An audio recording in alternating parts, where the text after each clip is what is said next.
In this tutorial, I'll show you how to fix the duplicate feature if it's not working in Notion. These troubleshooting steps can help you duplicate pages, databases, and templates successfully.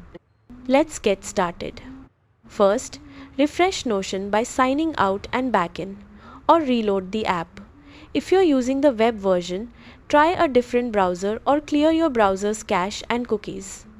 Make sure you have permission to duplicate the page. If it's a shared template, the owner must enable Allow Duplicate as Template or give you the necessary access. If you're duplicating a very large page or database, try copying smaller sections first.